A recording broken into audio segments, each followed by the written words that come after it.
अस्सलाम वालेकुम नाज़रीन, हमारे सिरा HRJDO न्यूज़ ऐं आया वज़ीर उंडड़ ख़बर शामिल कयूं था। यूसुफ रंदई मादरी ॿोलीअ जे ॾियारे ते शहीद बेनज़ीर भुट्टो यूनिवर्सिटीअ में सिंधी ॿोली शाहूकार ॿोलीअ जे उनवान हेठि सेमिनार। शहीद Benazir Bhutto university Shaheed Benazirabad faculty of social science जे सिंधी शोबे पारां मीडिया शोबे, अंग्रेज़ी शोबे ऐं university directorate of public relation जे गॾियल सहकार सां सिंधी सक़ाफ़त जे रंगनि सां मादरी ॿोलीअ जो ॾियारो मल्हायो वियो।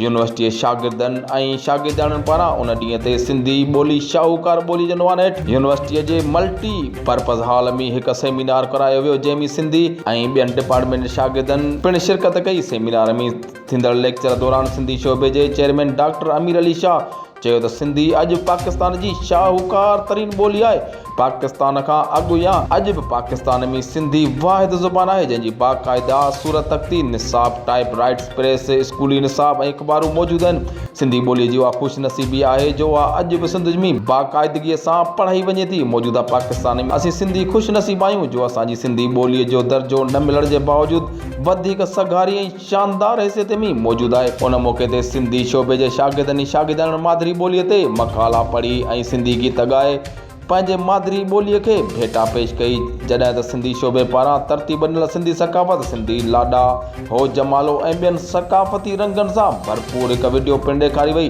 जंहिंखे ॾिसी उस्तादनि, शागिर्दनि ऐं शागिर्दाणियुनि जूं अखियूं ख़ुशीअ मां भरिजी आयूं।